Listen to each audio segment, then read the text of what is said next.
Ladies and gentlemen, welcome to another episode of The Flank. It's been an absolute fantastic weekend. I'm joined by the two-time world champion, a 20-time champion, a legend in the scene. Let's give it up for Patty Price, a.k.a. Eggs. What's going on, Pat? What's going on? Have you memorized that? Have you got that down? Was that rehearsed? I don't even think about it. Nice, I don't even think about it. I just kind of just go with it. You know, it's just kind of in rhythm now. And then of course we got the Benjay Nassim. He's a dough. He's a staple. He's whatever you want him to be. He's an absolute animal. Let's give it up for the one and only Benjay Nassim, who also did a fantastic job this weekend at Esports Engine. I didn't do anything. Our team and stuff. Well, your Tom, team. I gotta go put on a hoodie because apparently both of you are wearing hoodies, so I'll be right back. Seriously, you gonna do this? Okay, go put your hoodie on. Phil. Oh, Phil, no problem. Me and Tom got that. Pat, how'd your day go today? Dude, what were those games? Dude, I lost fucking full watching that shit. I'm not gonna lie to you. I am gonna say one thing though, and I know we'll get into it. Thank God FaZe is vetoing Gavatu. Thank God. I knew you were gonna like that when you said it. Honestly though, I saw the videos, they did look way better. They did look way better. Bro, when you got that much talent, get mixy. Get mixy. I agree. And OpTic should be thinking about the same thing, honestly. I mean, OpTic gotta be thinking about a lot right now. That series just blew my fucking mind. I'm not gonna lie to you. I didn't expect that at all. And I was seeing a lot of shit that, again, is just the same mistakes we have seen. The same mistakes. And it's blatant. It's on the mini-map. You can see it. And we'll talk about it when we get there. Ben, you got a hoodie. That's nice. You feeling nice and cozy, warm, ready to go? You're muted, moron. You're muted, Ben. You moron. Does he know he's muted? I'm just kidding. Well, you got it, Ben. You're good now. I'm good, You're looking good, Ben, over there. That's a nice hoodie. What hoodie is that? Yeah, what is that? It's Alex hoodie. Nice, bro. I golf in it occasionally. It's pretty good. Really? I gotta start golfing. Yeah, I always feel like ass when I wear it, but it's a nice hoodie. So. Everybody keeps telling me to start golfing now. Everybody wants me to golf. I just don't know. You should. I can't. I don't know if I got it like you do, Ben. I don't know. No, you can get to the bottom of it. Don't worry. You're gonna have to teach me. But you want to get into this? Let's get right into it, man. Let's switch over screens over here and let's start these series. Because guys, this whole weekend was an absolute fucking mess. We had a lot of incredible series, but to kick things off today on this Sunday, we kick it off with the Paris Legion going up against the Florida Mutineers. We had Bocage, Tuscan, Gavatu, Tuscan, Bocage. So that was the map order. Guys, what do you think about the vetoes? Anything that crosses your mind here? Anything to talk about? Or do you want to just get right into it?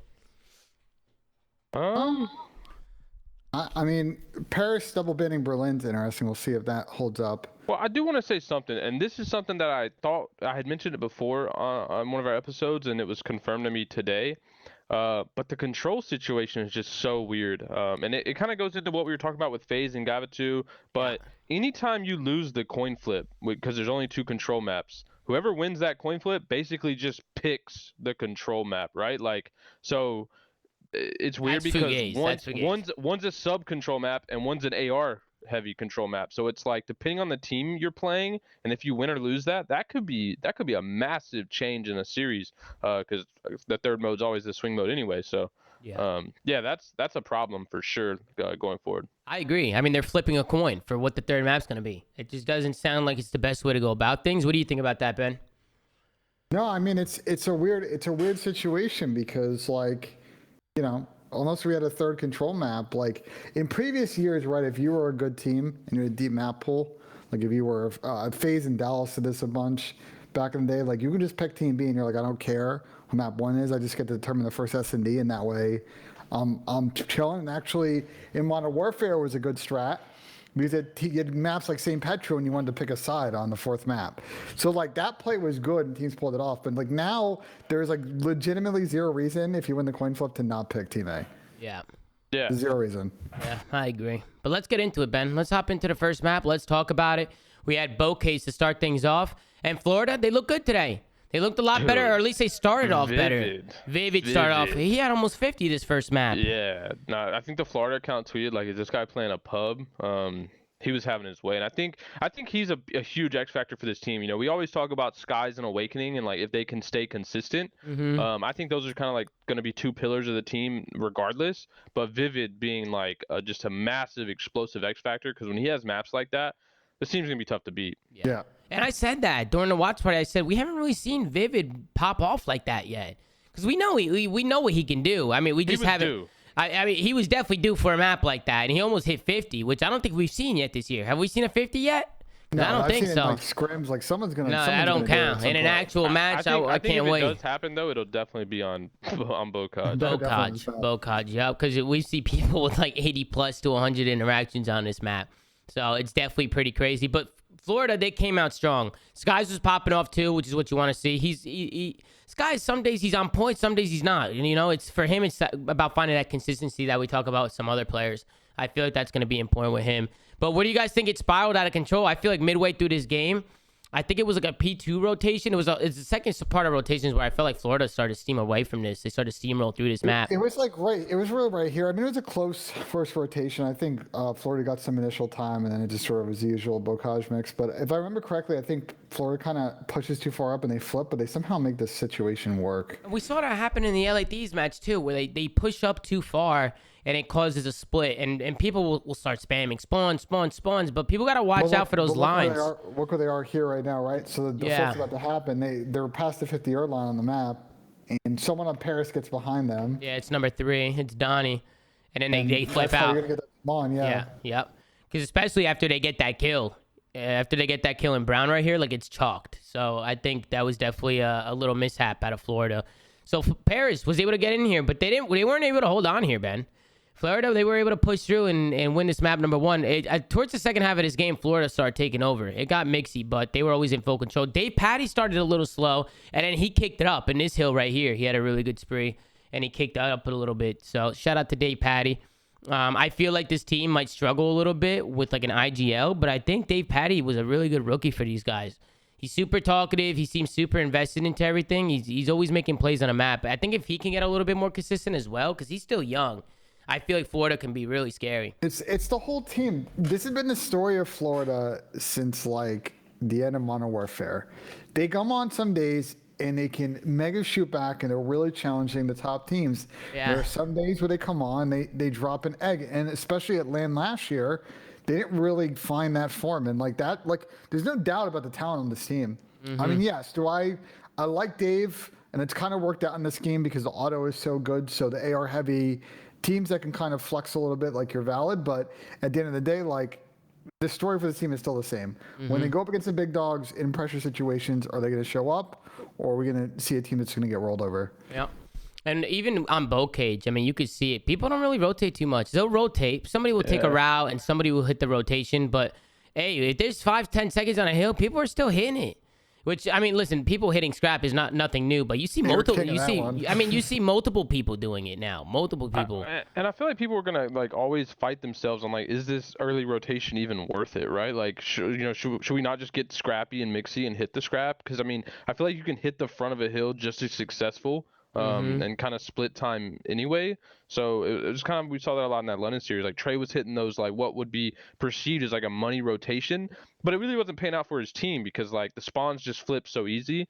So I think that'll be kind of a talking point for teams is like, do we really want to commit to hitting these, nice long traditional rotations when you don't get enough from it? And this P2 hill right here, Paris does a good job. They hit the left side. It started with Decimate coming off spawn. And I see a lot of teams starting to set that up now. And this P2, that's how they like to break it. They like to go through the left side and try and work through barn and try and work around the back. Because if you try to flood front, you just get pummeled, into crossfires and shit. So you see a lot of teams starting to set that up now. So you see them set it up. Paris gets in from behind. But I think what just killed them here on this first map was just the time. Time was running out on Bocage. When you have a 40-50 point lead on Bocage, that's a pretty big lead, no? Yeah. On Bocage? On any map, I think that's a pretty big lead in this game. Because you could just make it scrappy. Go ahead, Pat. I didn't mean to cut you off right there. No, that was on. But fucking Florida ends up clutching up the first map. Good job to them. Bocage, they come out firing on all cylinders, but it was Paris that were able to, they bounced back in the S&D. I think Paris, they look pretty good. They won the S&D, right? Unless I'm mixing up series. Or They won the S&D. Yeah, they won the S&D. John had a crazy clutch. John had a really good clutch. Bro, what is going on with the timings on this game? Like even John's 1v1, like his 1v1 clutch when he ran right by me and didn't see him, I just feel like there's every series there's some crazy shit going down with the COD timings. And I don't know if it's the game and the way people are moving, but people just keep missing each other, man. And I don't know what it is. A couple of crazy things. So I want to watch the last 2 rounds of this. So pay attention here if you guys count the kills on both sides. At the end of this round, Dave Patty's going to make kind of a crazy play, and I believe, unless my math is off, he kind of tosses his life away in an attempt to swing the tiebreaker for round 11. Doesn't end up working around. We'll watch how it goes down to round 11. But I thought that was actually like, I wanted to call out for Dave. You're going to watch what he does at the end of this round. Like he basically just does the math from his teammates and tries to influence the whole defense here. Yeah. So to get the bomb down, which a rush A hit is something that every team is trying to set up right now. Everybody goes to that A bomb site for the most part, and they try and get it down as quick as possible. You can see the routes coming in through mid. I mean, it was a good job, honestly, by Florida.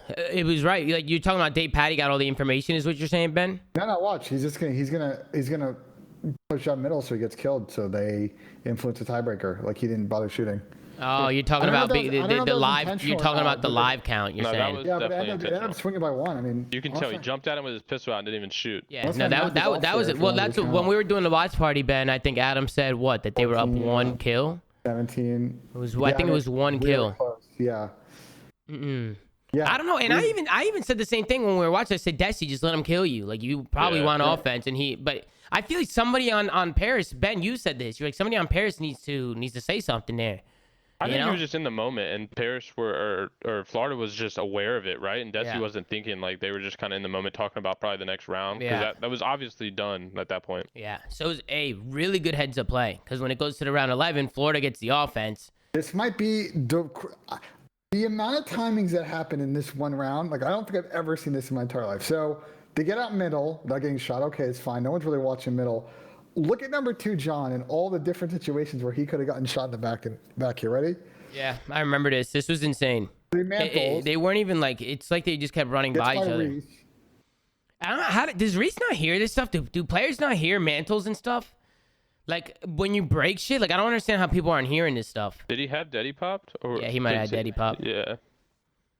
It's recharging right now. He might have even when you break shit and stuff, I mean, he didn't break anything here. I'm just talking about other maps. I see people breaking shit. That one was wild. Yeah, that was wild. John made a great play. He definitely hurt him there, right? He hurt his ankles break. Yeah. He had to have, but he was just unsure of where it was. Yeah, he got a pecking angle. Yeah, I'm just talking about like the breaking shit. I see people like breaking windows and shit. Like that shit is loud. You can hear that. Fellow makes a good play, but then he goes a little rogue. He throws the shimmy and he dies 1v1 between him and Skies. And this is where the timing gets crazy. Skies runs right by him. John sees him though. It was just so awkward. John saw him in the back alley and didn't realize he ran up on him. Then John fell down. Like Skies could have clutched it here. I'm surprised I'm surprised that Caesar just ran out like that. Like he wasn't playing for a gunfight. It's And he's in the chat right now. He just said, "Bro, so what's going on? See what happened there? What happened?" Well, we need an explanation on and that then, one. And then his girlfriend Corinna's in the chat. She said, "What the fuck, Caesar?" That's comedy. That I had fortified. I had fortified. Dude, what is this guy? Caesar, what is that? What is that supposed to mean? And thought he was gonna hop and ninja pop. Oh, okay, that makes sense. So you didn't know he was chasing you, is what you're saying. You didn't know he's chasing you. That makes sense. You probably thought he insta-hopped it. John got good timing, honestly, just jumping in the corner. But good plays out of John. Good individual play. He clutched it up. John was making plays. He struggled a little bit in a couple of the respawns. But I think the whole weekend, John played phenomenal. I thought John was doing his thing this weekend. What do you guys think? Yeah, I mean, I think him and Temp, right? Like we were talking about Temp being kind of a pillar for this team specifically, but I think John was definitely the spotlight player for this weekend for sure. Yeah. And it's good to see it, right? Like good to see John back, and he was on the Thieves last year, but wasn't really in his, let's say, his element. But yeah, no, he's looking good. Yep, good play. They end up winning the S&D, so Paris was able to tie it up at 1, and then we head into the control. And Ben, you can kind of skedaddle us over there. You can take a look at the final scoreboard. Tyler Fellow and John both popped off with double digits, and we head into a Gavito. Okay, a Gavito control. Again, you see both teams. They try and set up on offense. They try and set up for that 8-point. You see a lot of people trying to work for this boat control. I think that top boat control and ring control is pretty much everything on this map. In my opinion, I feel like you see a lot of people, right, Ben, always trying to go towards ring and try and get control of that. Because you can constantly just be annoying. If you get kills, you can push through B and be annoying. Or you could just hold and get the crossfires and get 8-point. So it pretty much just guarantees you a few points if you get map control. I want to skip through most of this map again. I want to cover all the series. The last round of this was kind of wild. Well, as you skip through it, I just want to spotlight on this map. no team, certain based off this weekend and the kickoff, has yet to win an offensive round when they hit B first. Yeah. Their teams are 0-8 doing that. So statistically, Interesting. if you're a pro team, the odds are against you if you're hitting B first. So Yeah, just keep that in or they're mind. just not executing it properly and they yet. have a 0.7 KD in those rounds. Well, those I just teams think do it's just so hard. Like you're just so hard. I mean, yeah, the tick it's play just a works and huge it's worked risk. on I don't Tuscan, think it's worth it. Yeah. It's just if you go for that and they push up and put you in the spawn trap, like right now teams just have no idea how to get out of that spawn trap. Mm-hmm. I don't even think it's about having an idea. I just think it's hard as hell. Yeah, that's what I'm saying. Like is hard. Like people haven't figured out. Like it was like that on what was the control map last year with the tank. With the tank. Garrison? The control map with the tank, the little map, Garrison, People went for that on Gary offense like it was shocked. And then people figured out how to get out of that spawn trap in the middle of the year. I think the same thing's going to happen. I don't think that spawn trap is as hard to get out of as the one in this one, though. I think that's a completely different. I think it's a bad comparison. On Garrison, it was easy to get out of it. Though. It was by the end of the year, though, but like not in the beginning of the year, bro. I remember people got in that Gary spawn trap. I was shocked. Yeah, I will see. We'll see as the year goes on if people find ways to like consistently break out of it. They'll probably be able to find some shit. So Paris gets in a weird situation. So we've seen a lot of teams, right? Like ring control, getting where number one is in the tank. Like those are power positions to hold the front, but they get in a weird situation here where like, and we saw with FaZe, I think a couple of days ago too, where like you get pushed up, but then the guys in the back are just getting smoked by people hitting through Old Hill. And then if those guys push out die, it's a wrap because they now have the entire like B side of the map and the push out. Like you just have no ability to cross. So we'll watch how this plays out here for Paris. And the way that Florida was able to end this game with the 2-stack on the B point, it was so fugazi, but it was working. And I know Caesar Skies went the fuck off, and I know he's in the chat, but he popped off to win this game. He did. He went really big on that B point. Right here, Paris get the kills. They need to stay aggressive. This is where they're huge right here. It was Skies who got through that popped the 2-piece here. If Skies didn't get through, Florida might have been fucked here. I'm going to be honest with you. See, Skies pops 2 here. Now they're able to break out. It's just, you know what it was? He was so decisive when he came off spawn, and he hit it so fast that Fellow, his timings were off. He didn't close it down fast enough, and Caesar was able to open it up. So good play there. You know what I noticed too about Caesar, and this kind of goes for all respawn modes. He's so good at like getting bailout kills, right? Like when his team falls and he's like last alive or just in that situation where him another guy, he's so good at like popping a 2-piece. And I think that's super crucial for any team. But his ability to do that is definitely a big impact. And look what he's doing right now. First, he opens things up with a 2-piece to get out of the spawn trap. Then he hits a long route to get pushed up into their spawn. He pops a couple more kills after that. Now his team, he's bought complete time for his team to progress up the map, get that map control, get some kills. And this is where this just this is just fugazi. They just double stack inside the point. I guess John doesn't want to double back, but I feel like he has to there. I don't know how Don killed himself. How did he die? Did he jump off the boat? Look. Don is number 3, so he's not 4. How did he die? No, John's number 2. John's number 2. Wait, yeah, he had to have. Yeah. He's you, so it's not like he got like fall damage or anything. Interesting. Because this is a good, bro. That point is going up pretty fast with just 2 people on it. It's moving. Yeah. It's moving, and Desi's trying to stop it. I can see what John was trying to do. He's just trying to cut off all the people coming off spawn. No, I think he tried to pick a nade up because he wouldn't have naded himself. So I think he picked somebody's nade up, like trying to like not die to it, and like throw it back. Oh, yeah. Sky said the barrel exploded. I'm surprised the barrel like lasted that entire round. Yeah, usually they blow up pretty quick. Lasted a whole like 2.5 minutes with the barrel. Oh, well then Don lost full. Yeah, I would have lost composure. Poor Don. Don definitely lost composure there. He definitely did. The barrels were not. It's like the Optic van. We got the Florida barrels. Just like that, they slide on hill. They are able to cap this point and close out this off. And listen, this is like one of the first times I've seen a control end like this. Like this is crazy. Like a double stack onto the middle of this B point, and they were kind of just alone on here, just going rogue. And Sky stayed alive that whole time. So fantastic plays coming out of Mr. Caesar and the Florida boys.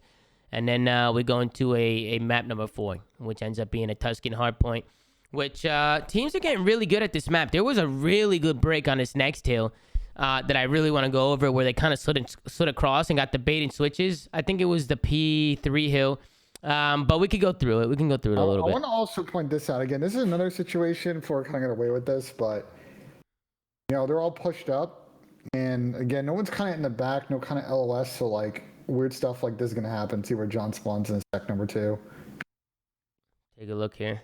The spawns were a little fugazi today. Yeah.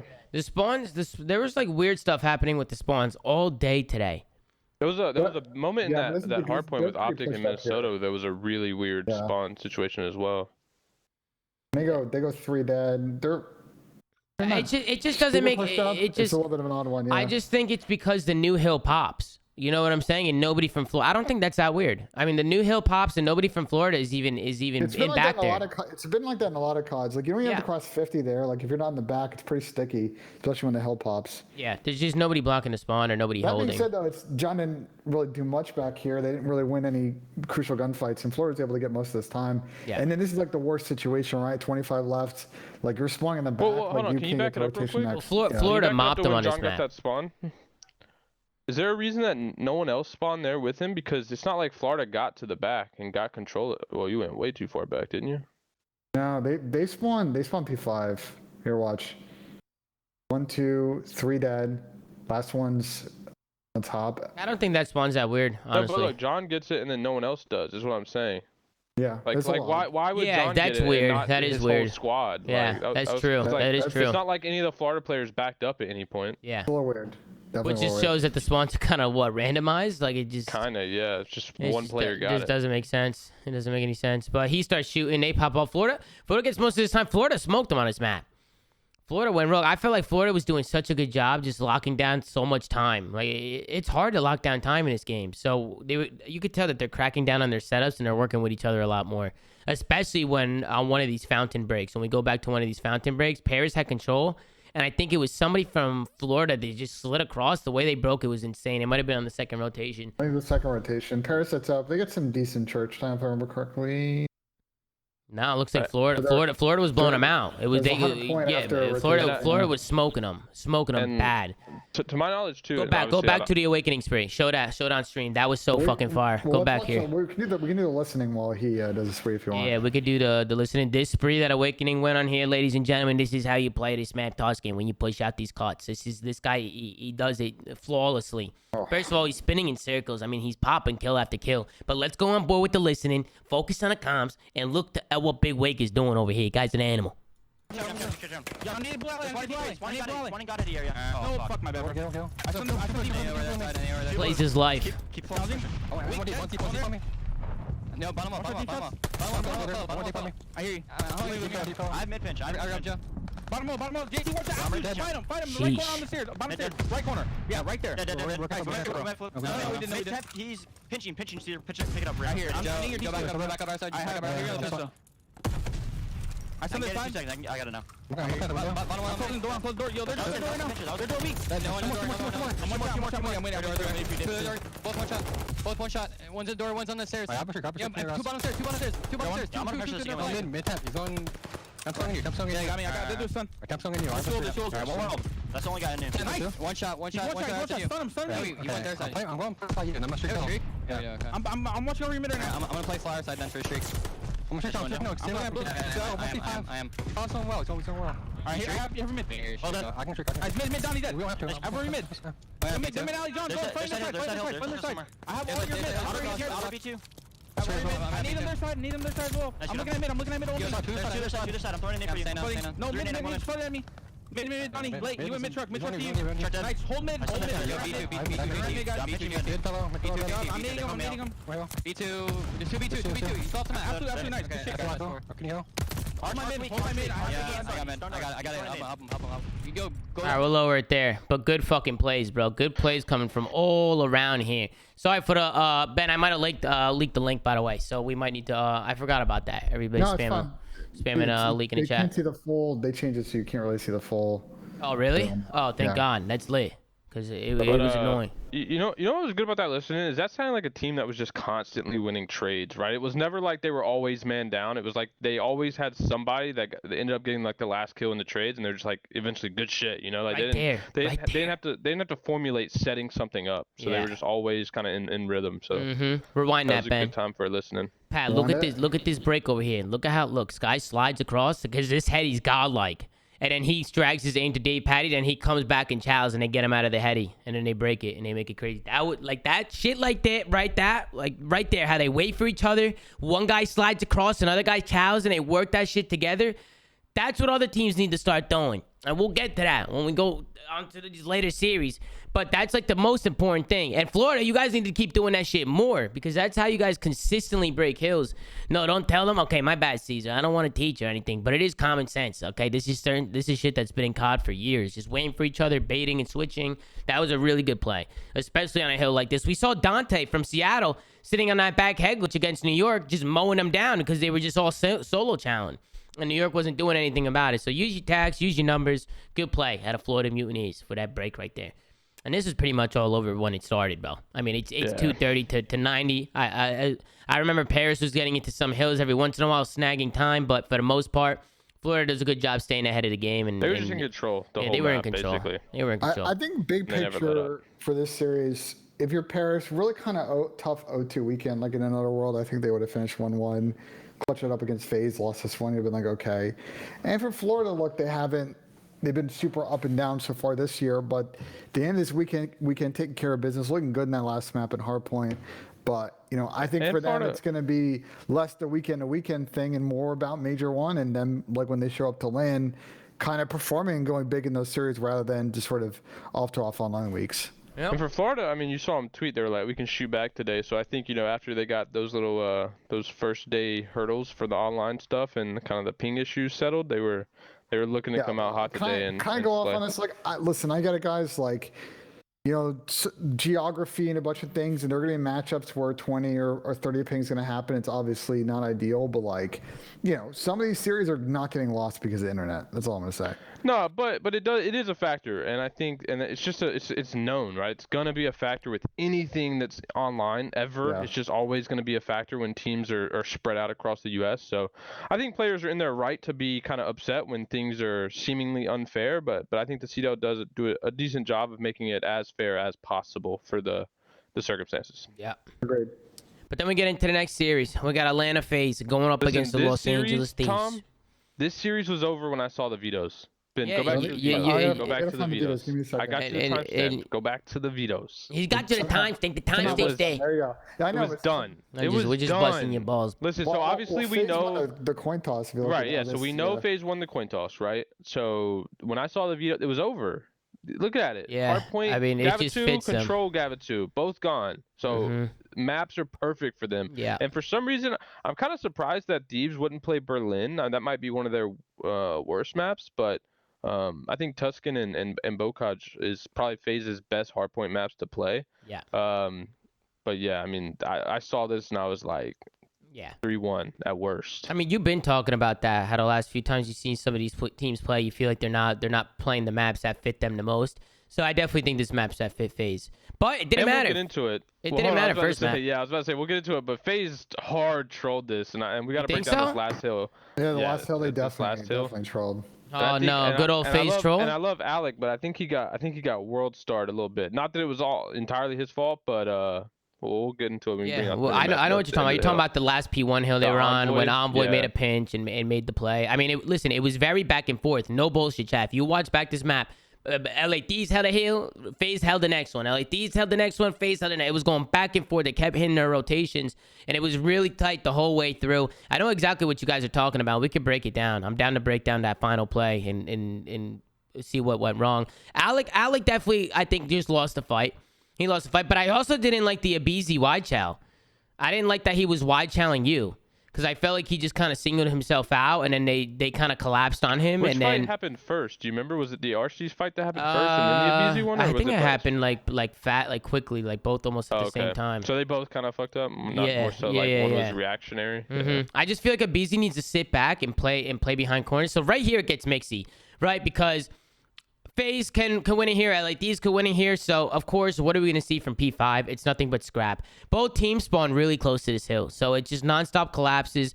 You always see one person maybe trying to pinch mid and trying to come in from low stairs and stuff like that. But this is a serious contest hill because the team that comes off spawn just has their tax. So they throw their tax and it's pretty much attack warfare trade. I mean, you can see it's going back and forth.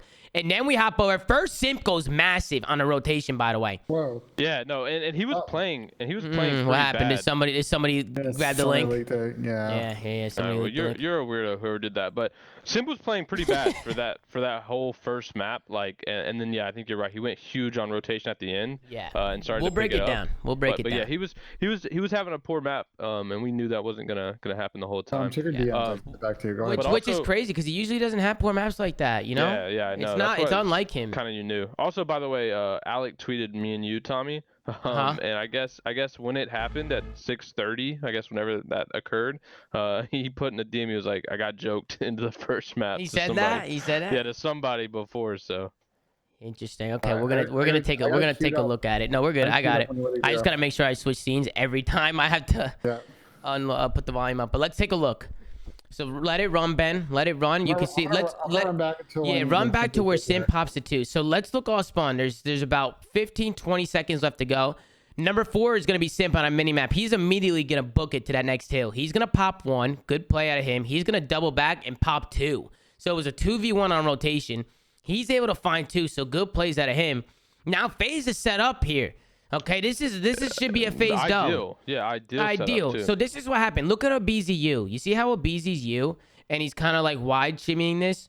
I feel like a BZ, if he sits like close corner his side hill, he doesn't get traded out here, and he can work with Cell. He did at least get one, but he did get one. So I didn't mind it as much, but I agree he could have played it safer. Like say pause it here, Ben. Say a BZ is tucked to his left. You know the corner to his left, and he has MC like shimmying that fucking pillar, helping him. Like when people are sliding on him, they're just gonna LATs is gonna fall right into their trap. You know what I'm saying? I think it's also Tyler's spot too. Like the streak obviously is a little bit RNG. We'll talk about it, but like I personally, it's not a little, it's a lot. I would like Tyler to be in a position here where they have to slide into him, right?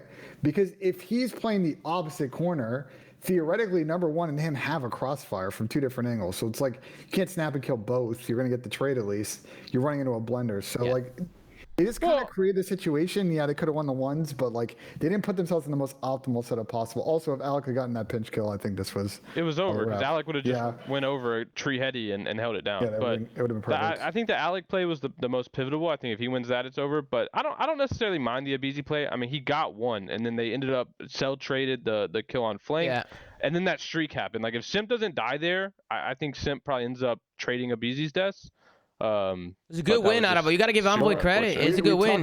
We talk about it all the time. Sometimes it comes down to one gunfight. Yeah. Bro, hold on. They needed 2 seconds here. If Sim doesn't die, yeah, I think he wins that one gunfight. But is it even? I haven't seen. I think I saw it once. That streak kills your teammates more often than not. Yeah. What is that? What's that all about? So if you look at Clay's tweet, he kind of said he went into private matches and went over kind of how it works and based off like just how much RNG is actually involved with basically the angle at which it comes in and the distance at which it comes in from where you call it.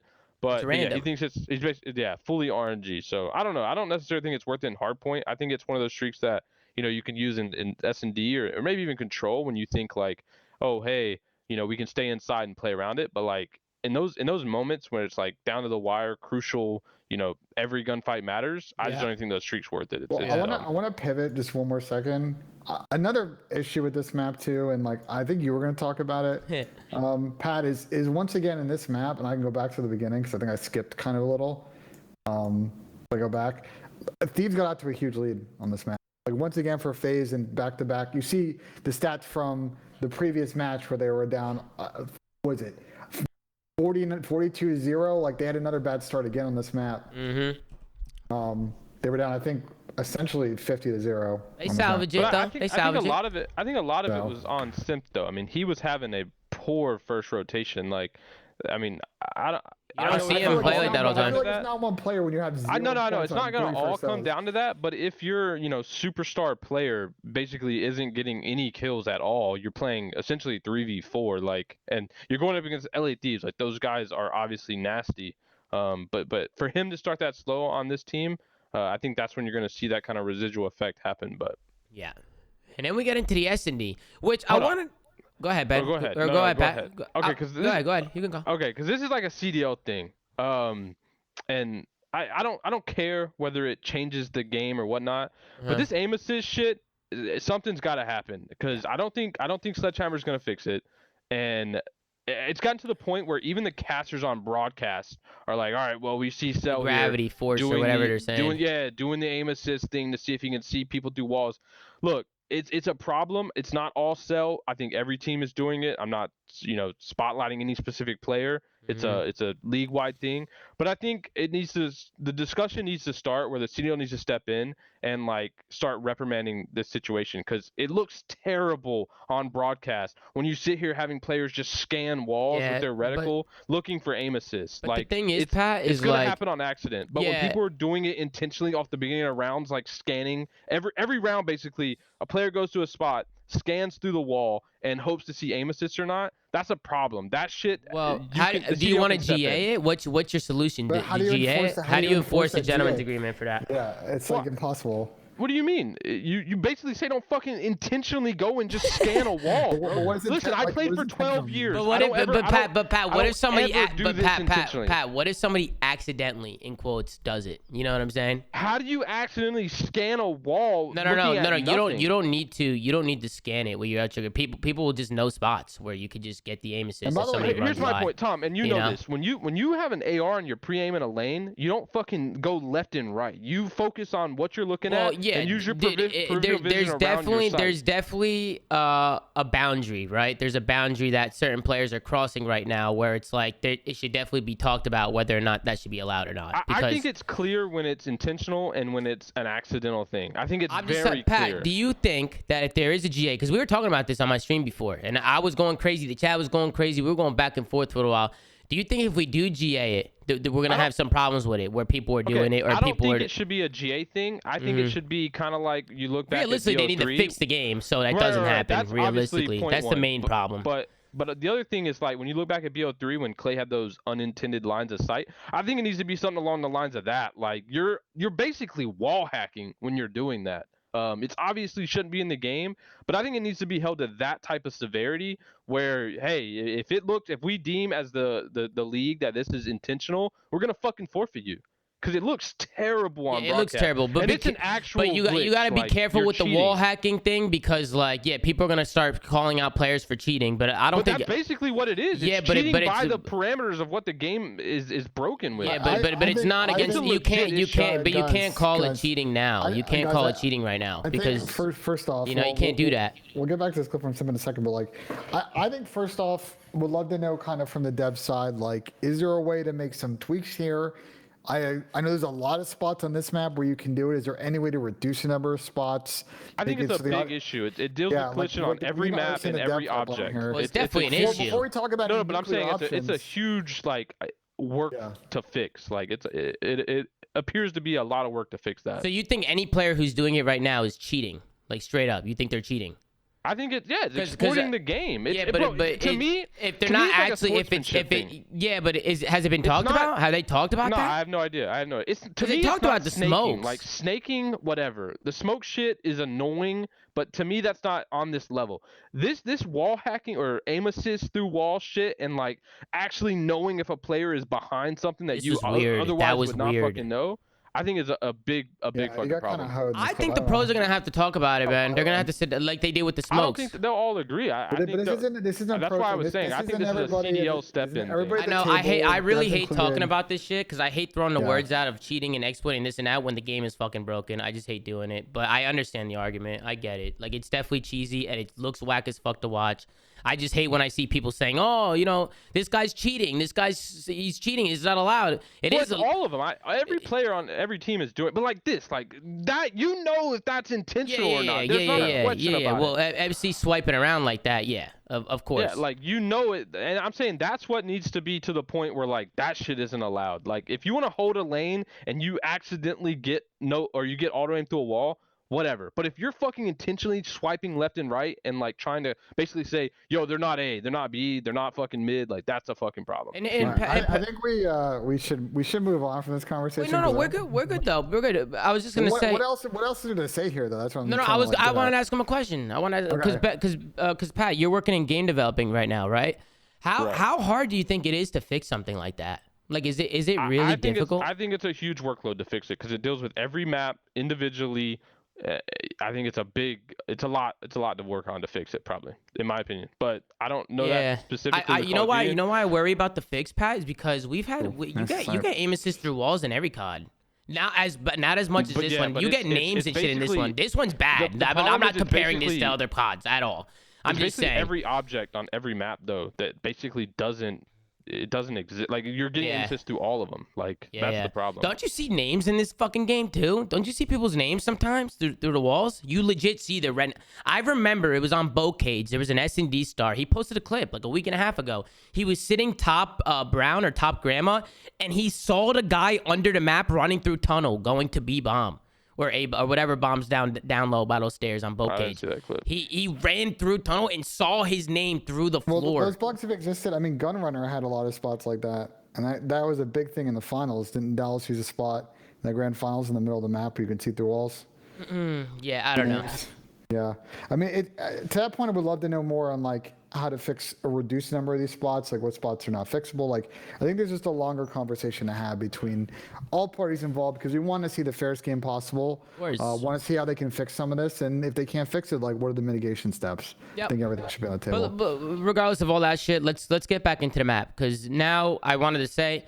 This is what I wanted to say in the beginning of the map. I'm surprised we're not seeing any snipes, huh? From the FaZe boys? They don't want to snipe? I like it, personally. Yeah, I was going to ask you, how do you feel about it? Do you like it? You don't like it? Yeah, I mean, I think this is a team that can snipe, at will. At this map, at least, Pat. Desert Siege, I thought they would have one. I kind of like the pace they're playing at, and you don't need it when MC's just holding down the entire lane of the map and he can't get killed. Every time they play this map, either offense or defense, he's getting picks. Like, they definitely don't need a sniper if he's just going to be able to hold down a third of the map. Yeah, no, it's and MC always gets one or two up there, always. I don't know what he's done. He just finesses his life really good. To be fair though, he got picked a couple times. Octane was hitting shots with this snipe. He was. But the thing is if you know Octane has a snipe, you can always play around it, Yeah. You can play around it. You just play tight corners, don't challenge, don't peek anything. You can make the sniper useless. Which is why I said, look, you see people sniping. I think it's mind-blowing that smokes were being put into the same category as snipes. I don't see how a sniper is that OP, especially without attachments, to the point where people can't counter it.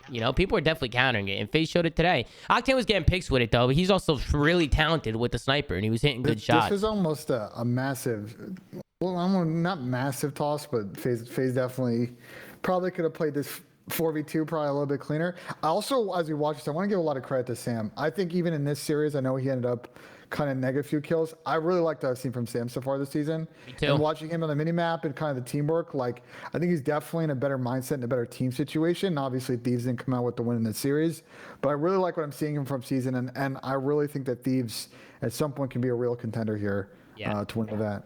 This is a close map too. First map came down to the wire, 250, 248, and in this one, I think MC does a good job just clutching up here and just picking up some kills, makes it a 2v1 situation. They were able to close it out, and Pat's giggling over there because he's doing the same shit. But fucking the next two maps were brutal, in my opinion. I felt like FaZe was a step ahead in the next two maps. It looked like LA Thieves might have lost their gas a little bit. I mean, the control, I think it was just multiple steps ahead. They just looked dominant on the control. But also, and because I heard you talking about this, during your watch party, talking about like how fast the stacking is in control. Oh, bro, the stacks are back. Did you see my tweet? They're back. Yeah, but dude, FaZe had like multiple opportunities where they could have stacked and just insta won the round, but didn't. Like they had like, I forgot what round it is, but you'll just kind of see it where they basically wiped the Thieves, like full wiped. 4 dead and still pushed out for spawn kills when I feel like they just could have 4 stacked and just insta won the round. Yeah, you're right. It's fast. It's so fast. So I was having this combo with a couple of people, and actually this is kind of an open argument right now. I would love. I know Chris Crowder's in the chat, and I think he's going to do a breakdown tomorrow morning. I would love to get his thoughts on that because, like, on the one side of it, it's like you stack and you force the other team to make decisions. On the other side, like B-bomb side has so many walls, you can just bank nades, and like there's no trophies in this game. So like the stacking's hard, and you got to dodge. So I really think it's like even then a nade takes 5 seconds, bro. And you're stacking. I don't know the exact cap time, but it's like if you have to come off spawn, like We got to get to the spawn field. If you get to the spawn field and you stack, yeah, it's a GG at B. Yeah. Because they can really, they have to cut through a lot. But like if they get that close tank spawn, they're banking nades. Like it's hard. You don't know if a long guy's in a long route. Like teams will get better at the stack, and I'm sure they'll figure out spots where you can kind of like dodge some of the common nades. But right now, I think people are kind of definitely afraid of nade spam. They'll figure out how to dodge nades because it was the same thing in World War II. Same thing. Every game.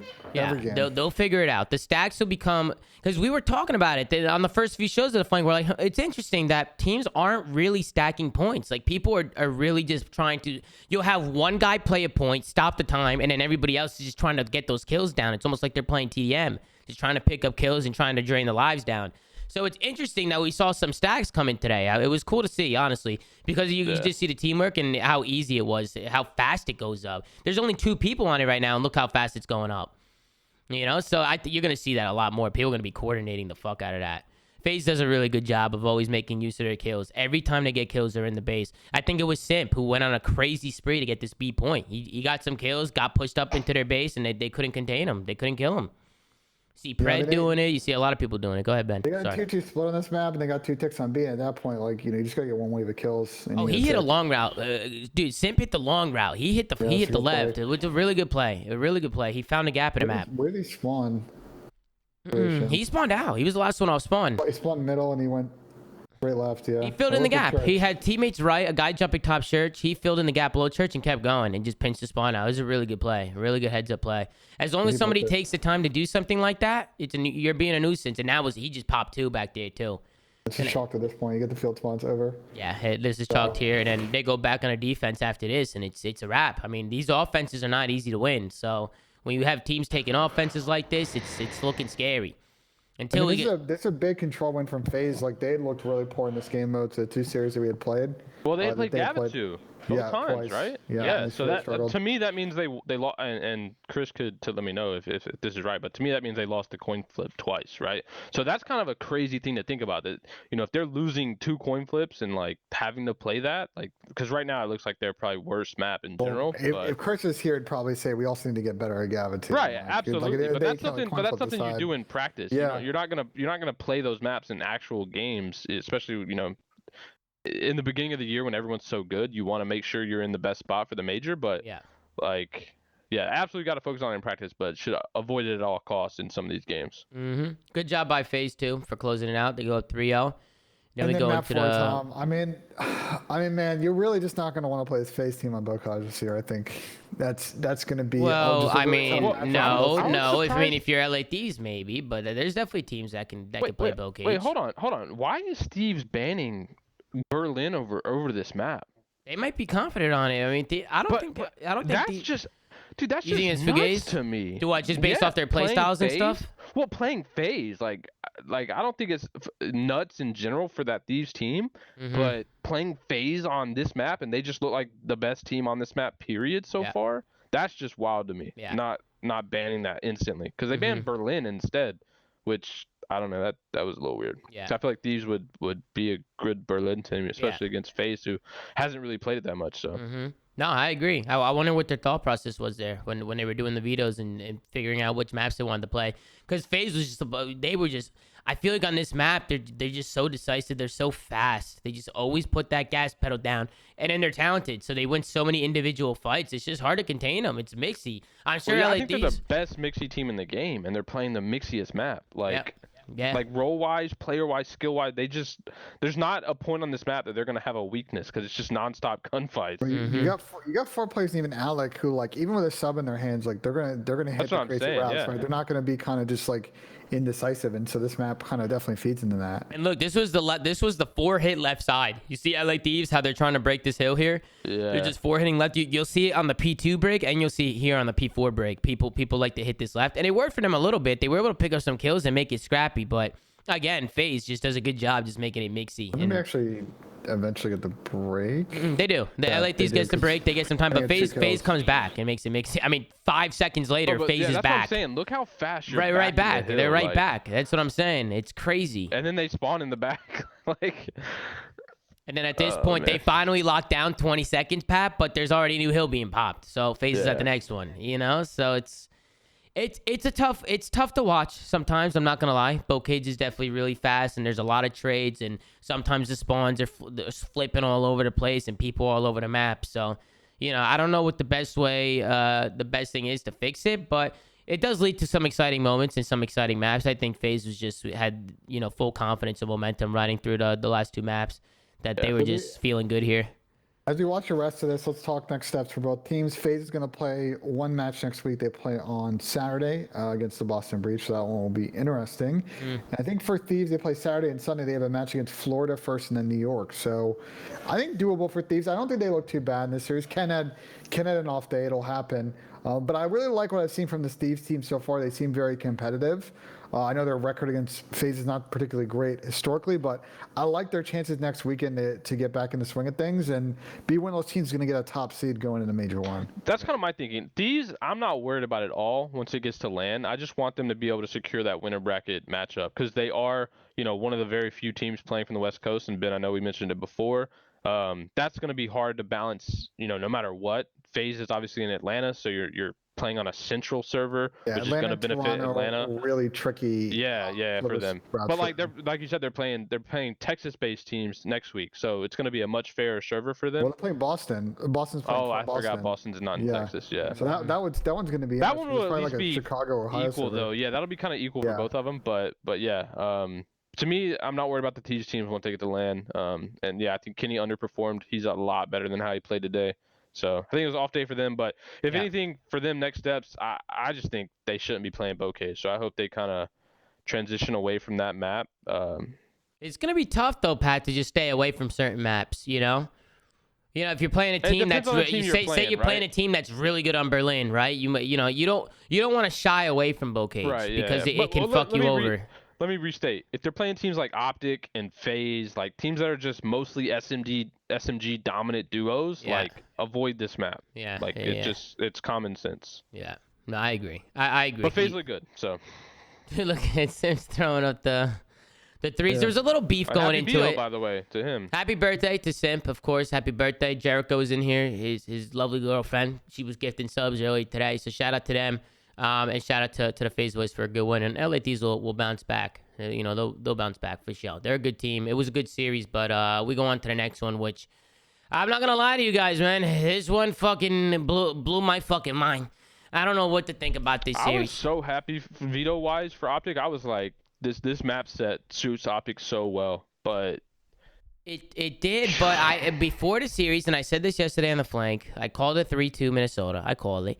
And I said that I think it was gonna come down to the S&Ds. I feel like Minnesota is gonna edge their way out in an S&D, and they could just take a 1 respawn, which I thought was gonna be 2-3-5. I thought that was gonna be the control. Optic ended up winning the control. It was cool to see Minnesota clutch up on a hard point because I do think that's their weakest game mode for sure, hard point. So they were able to clutch up and bring it to a last map where obviously it went to a round 11 and they took care of business. But let's break it down. Let's go into the Tuscan hard point to kick things off. And right off the rip, there was a little bit of issues. The first game, Scump lagged out.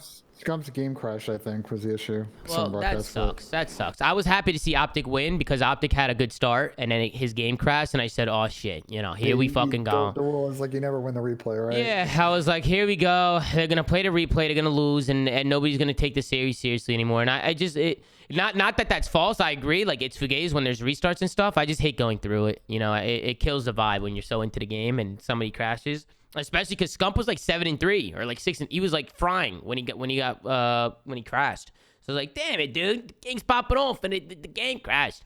You've seen it with this look. Like the Optic team is just so odd to me right now because they're like playing 10 really good minutes of a 12-minute map, and then those last 2 minutes is what's killing them, especially in these S&Ds. Like they're doing all the things right, and they're just, when it gets to the end, they're just not either closing away that last hard point, which we'll watch on Berlin, or what happened in the S&D at the end of the map. Like, I think eventually they're going to regress to the mean and clean that stuff up. But right now, like, there's really 2 heartbreaking losses. Go ahead. To me, Ben, what makes them so good for those first 10 minutes is how mixy they are, right? Just in general. But then the last 2 minutes when, like, shit's come down to the wire and you got to be exact, and they're still playing, like, that mixy, headless chicken style, and teams are kind of playing more like that, clutch up, form.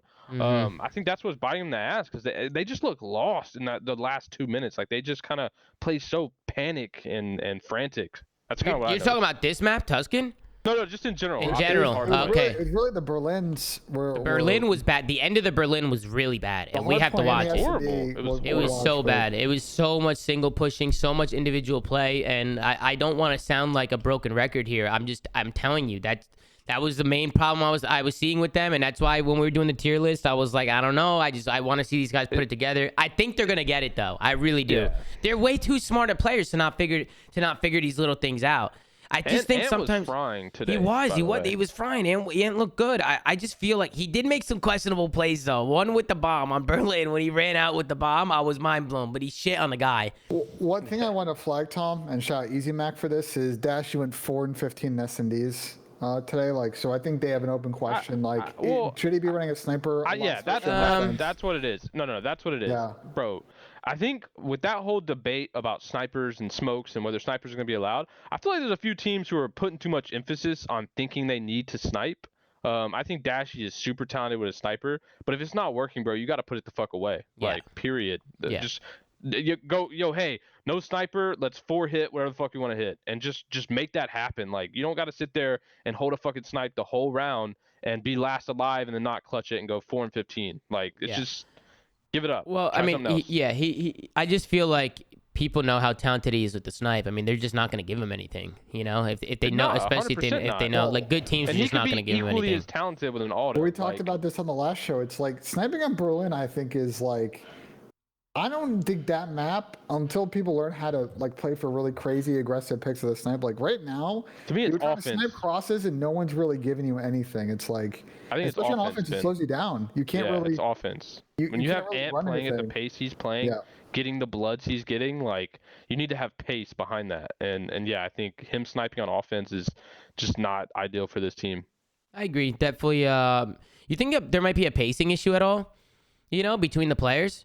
They've been fine in the respawn. I don't necessarily think so. I don't think it's a pace issue. Like, I just think it's a directional, like the game plan issue. Yeah, especially just like being on the same page. Yeah, that's what I think too. It just seems like they're not on the same page. Same thing with LAG, but not as severe. And LAG looked to kind of fix it. It's odd package last year. Tom and I talked about this like at length. Last year, like their the S&D problems for Optic Chicago was that they would like have a base strat that they would execute or work against a lot of teams. Then when they would play the good S&D teams who watch their VODs, like they'd come with a counter strat, and then Optic doesn't have anything after that, right? It's just chalked.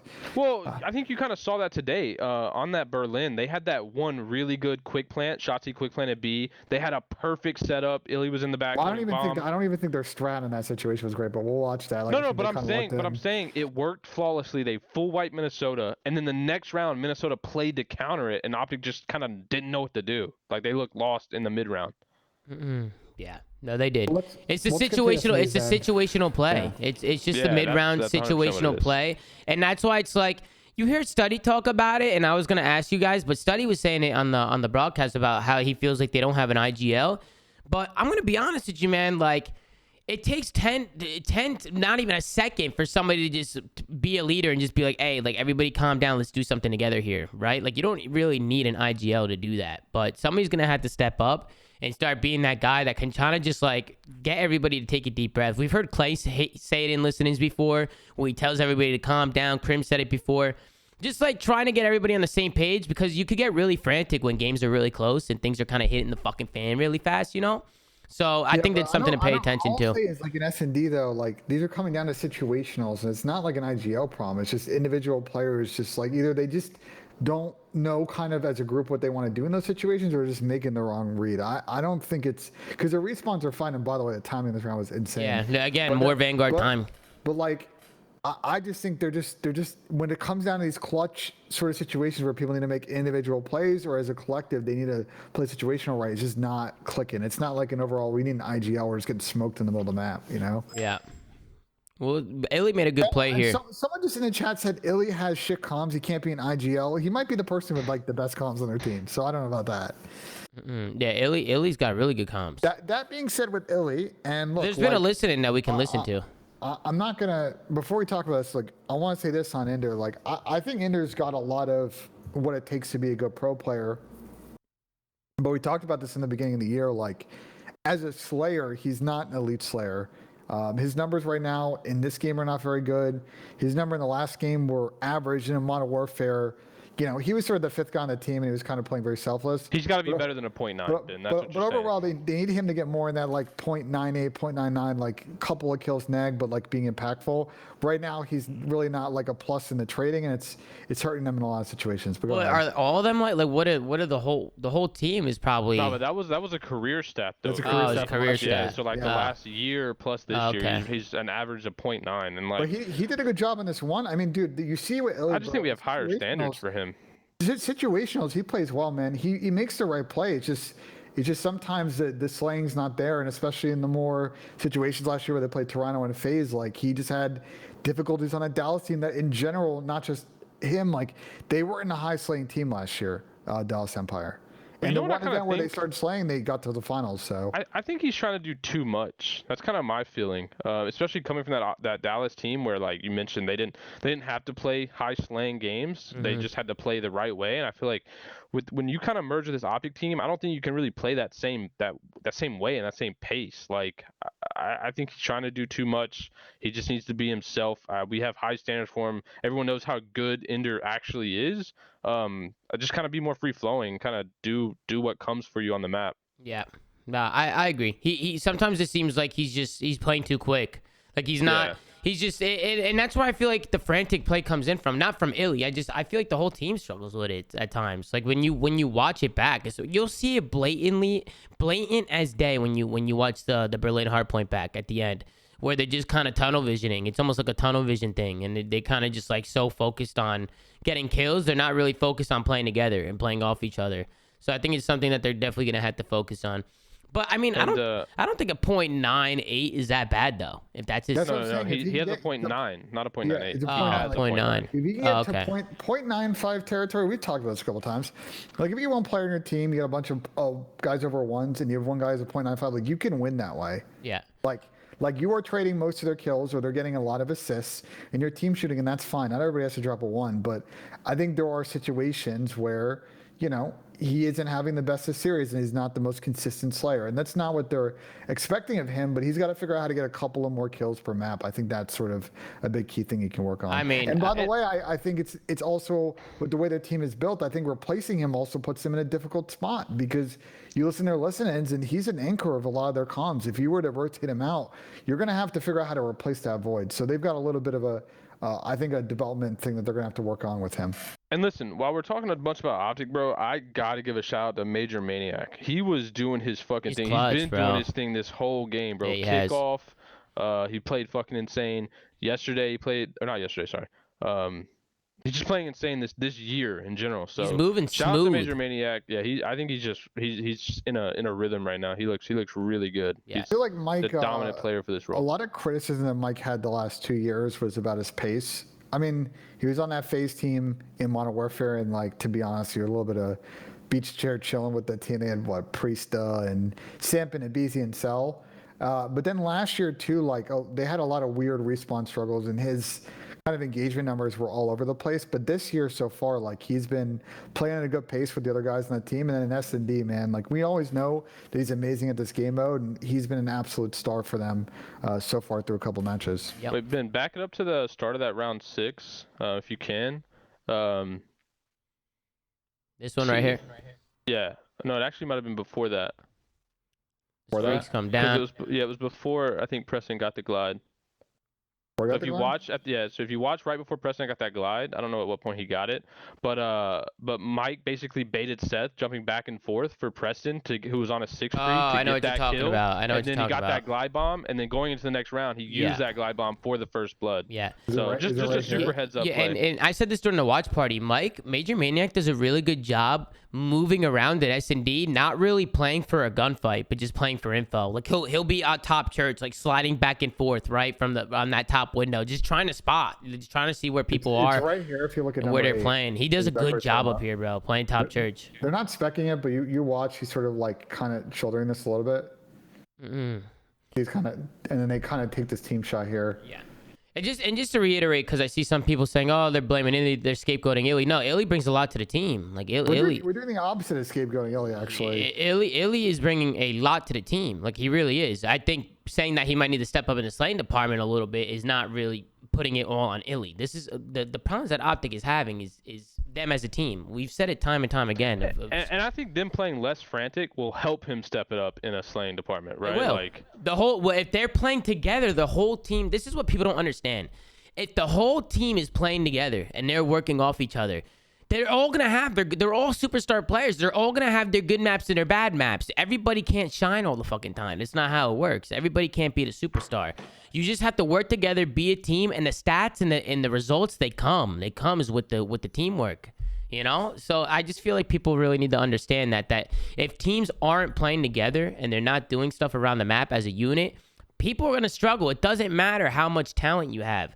At the end of the day, if you don't have those rotations, if you're not working crossfires with your team, if you're constantly getting singled out because you don't have any teamwork, you're gonna get shit on. You're going up against some of the best players in the world that are using that teamwork, that are baiting and switching and jumping corners together. So we talk about teamwork. They looked pretty good in this control. They won 2 offenses, right? Did. So they win this first round. Then Minnesota wins the next offense, and then I think they take round 5, correct? Yep. And Optic has, they always do it. There's times where Optic's teamwork is impeccable, and you're like, damn, see, they got it. They have it in them. It's just a consistency thing. They have to just consistently think in that mindset of constantly having to work together. There's a right time and a wrong. There's always a right and wrong time to do an individual play, to make an individual play. This is a weird round, by the way. I think Optic only got like 3 kills this whole round. That was super crazy. Because I also don't want anybody from Optic to not make individual plays. I mean, they're all superstars. They could all pop off and make an individual play at any time. There's just a right and wrong place to do it. And I think right now they just have to find their rhythm. They're getting busted because they're making the wrong play in the 11th and 12th minute of a 12th map. Exactly. I mean, to be honest, and that's not just Optic. That's where most teams make their mistakes towards the final and towards the second half of the map. It's been a long map. That's where people's mental starts to go. Things start getting frantic and games get close and people start to panic. And that's what happens. Well, and shout out to Attach. Speaking of panicking, this situation was so bizarre to me, and I'd love to understand. So, like, Minnesota get a bunch of kills here, right? They got the insta-cap on A. And then basically, like, at this point, there's not really that much of movement from Optic here. I know they're waiting for the teammates to come up, but at this point, they stack, and they're just super, super late to sort of chow this here. Number 4, Dashy's still pre-aiming, not taking the chow. He's waiting for Skunk to come around. You get the other 2 guys kind of coming off the spawn, but, like, you know, forget what Optic did. When you 4-stack it, it's over. I mean, dude, look how fast it goes up. The exact time, bro. That went up in what, 7? Was that 6 seconds? 7 seconds? What was that? Bro, it's quick. I was like, bro, you get 4 dead and 4 stack a point, you are golden. And this was the first time we've seen a stack. This is the first time in Vanguard we have seen a team 4 stack this like this. Literally. It's not the first opportunity that teams have had to do it. No, it's not. They committed to it. They committed to it, and it worked, and they just held their angles. I mean, it was good plays. They won that offense with 12 to 15 seconds. And what do you guys think about Optic just constantly just giving up points for free? I mean, they're just handing them points. Like they got smoked off of A at the beginning. Like, they had to chalk it. But it was a weird round where they only got 3 kills, Tom, in the entire round. It doesn't matter because Optic, they bounced back. They did the stack right back, and that's why I tweeted stacks are back. On Twitter, because I noticed it was cool to see Optic adapt to mid-game and do what Minnesota did to them right back, you know. And I wonder if that was calmed or what was going on, or if they planned to do that or practice that, or if they just kind of were like, yo, let's just fucking work a stack like they just did. Because I don't know, I'm sure people have tried stacking in practice, right? In scrims, there's no way. Oh, for sure. So, I guess you just have to find the right opportunity to do it. It's just weird when there is an opportunity to stack and they're not doing it. And it's got to be called, right? Like, someone's got to say, hey, stack, you know? So if it's not being calmed, like, even if people are thinking in their head, they're still going to play, like, routinely the right play, which is push out. So it's a situational thing that's got to be calmed. And it just comes down to that team making that call. Yep, and you can see here, they were dipping and moving.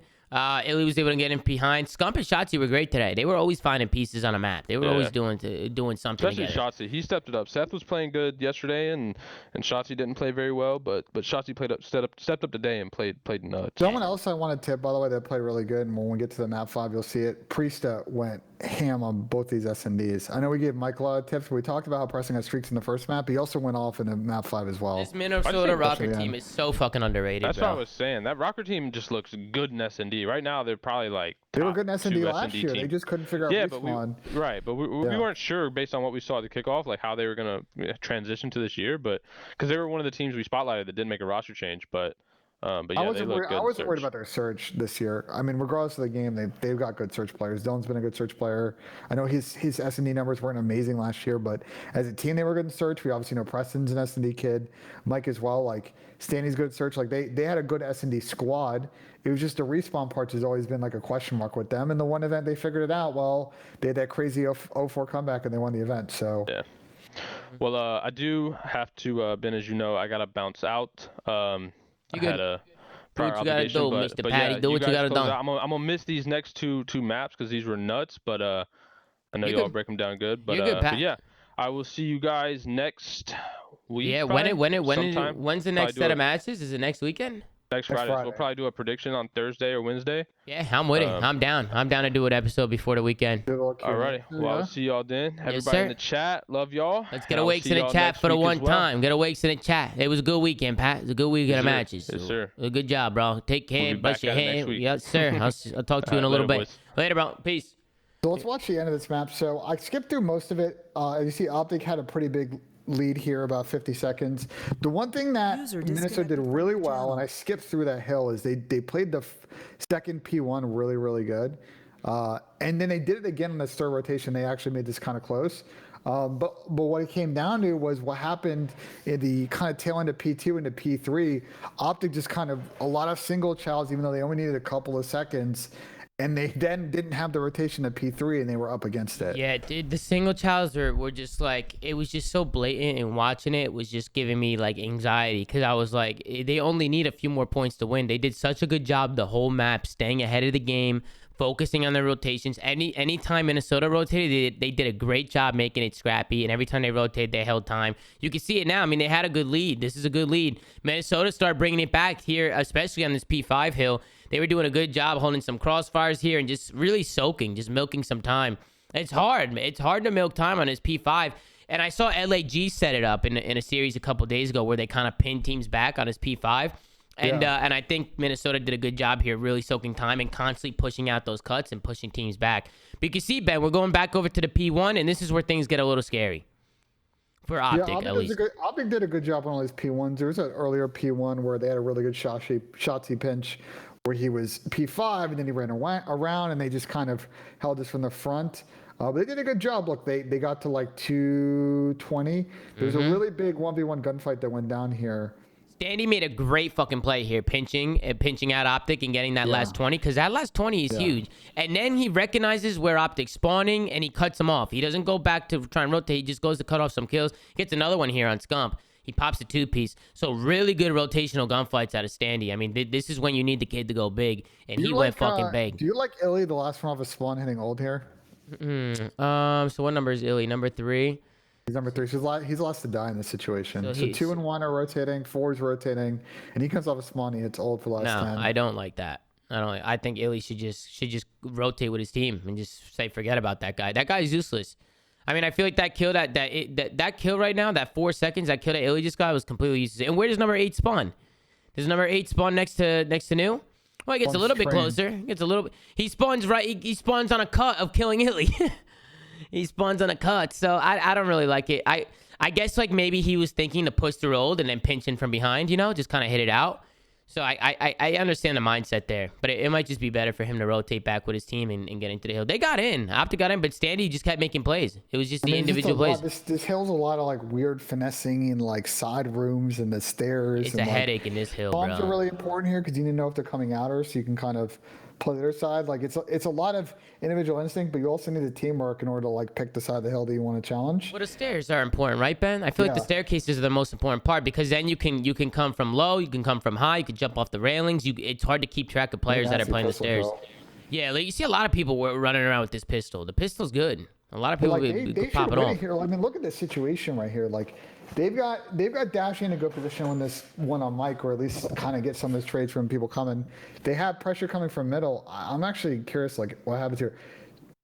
I'm really surprised. So they basically have a 2v2 to win this at this point. Yep. With 8 seconds left. Actually, they can't win off this. Well, no. So Ben, they can't win Yeah. here. So if you keep it playing, this is where OpTic. I want to back up then because I'm actually really confused. No. So Minnesota do a good job, Ben, contesting into the hill and making sure that OpTic can't win at this hill. But that's fine for OpTic if they can't win at this hill. That's fine. They do a great job soaking time. They pretty much almost win. They're like 2 points off, I think. They were 2 or 3 points off. They could have won, but Minnesota was just making it mixy and kept hitting it, which is all they wanted to do. Minnesota wasn't trying to win a game here. They were just trying to stop OpTic from winning, and they wanted to take it to a next hard point. But there's another situation here, which is like, okay, so you get to like 25 seconds left. This is where I'm curious what you think. So we're at 30 seconds here. Minnesota can't win off this hill. Do you like Illy hitting Old Hill, or should he go all the way around left and try to get to the back? I think Illy would be better off going left, personally. But Yeah. I don't know if what he did was the best play. Definitely at this point, number 2 should rotate. And he But doesn't. I don't think that was that big of a problem. I really don't. I think the biggest problem is after this hill when we're going into. I definitely think I'm really P3. curious if there's any pros in here. Like do we think Illy's? This is like 30 seconds. Like that's kind of a 50-50 to Oh me. my fucking god! This fucking dog just scared the fuck But out of me. at like 20 seconds. hold on, left, give me 1 second, another man. thing- No problem. This is where I'm curious if Lamar, if you think, like in this situation, if you're Shotzi and then Scump coming off the spawn, like, do you think that he should hit the long route? Because it's really hard to take this gun chow on Major Maniac 7 in the street. Yo, Ben, I just shit my pants when he barked. Yeah, good Like brother. on stream. Like shit, he barked so loud. Like in front of my girlfriend just walked in. Well, so, we got a special guest, Asim. What's up, brother? Hey, What's going on, Ason? Welcome to the flank again. How you doing? Hey, I'm doing good. How are you What's guys? happening, boss? Nothing much. We're analyzing the end of this hard point because we see a lot of crazy shit going Send me on the link, here. Asim. Ben, can I get a link? Yeah, send him the link. So I'm curious to get your thoughts on this, Asim. So we're watching the last P2 on that map 4, Optic vs Rokkr. And I'm very curious your thoughts on like what the right rotational play is here, right? Because Minnesota's already got the good side. Major Maniac's going to post up on street, so like that play is hard. Like I'm curious in this situation when you watch number 3 and then number 1 come off a spawn here, if you think that they should, or number 2 come off a spawn, if you think they should hit left or keep hitting old. I think if you hit left, it's got to be like more of an individual play, but the rest of the team needs to go street to block the street spawn. So you think Inder doing that is fine? I think Inder's As doing long as the that- rest of the team goes street. Yeah. Because then if you do that, you what? They spawn out? Yeah, they spawn out deep. Yeah. So you can see what Inder was trying to set up then. You can see what he's trying to set. But I can see- this is the biggest problem though. That P2, whatever, dude. This is where things really hit the fan. Rewind it a little bit more, Ben. A little bit more. So we can see it play off. So right now, you can see Dashy's Dashy going open. big. Yeah, he Yeah. opens it up with 2. They Yeah. need to do something together here. First, you Yeah. have number 3. You have Inder, who's pushing through fire by himself. Number 2 and number 3 should be working with each other here. You have for one sure. more push. You have one wave here. If you die from a wave, Minnesota is going to be Well, look where Dash really close to winning. Number Oh, 7 wow. all the way in the back of the spawn. Damn. Well, what is he standing on a He's standing on something. What is he standing on back there? There's a barrel back there. Well, that part's elevator, right? Because Yeah, because you could see, you can even see back alley of A bomb there. There's like an angle there where you jump on top of the can and you can see everything. So Mike there's had like a a good cinder angle. block thing. Yeah, I know there's what you're something talking there. about. There's Yeah, something there. I don't know what it yeah. is, but there's something there. But they get the kills. But you can see Scump now is fucked. Wait, what the? Oh my god. You see what happens here? So Shotzi gets a kill. He goes street. Inder goes hill. Inder goes hill by himself. Shotzi cuts misplay at street. Ender, yeah. They both. Well, I don't know who it was a misplay out of. They just weren't on the same page. It was a misplay out of both of them. They need to talk. Shotzi goes street. Inder goes hill, and Scump is still chilling in the back.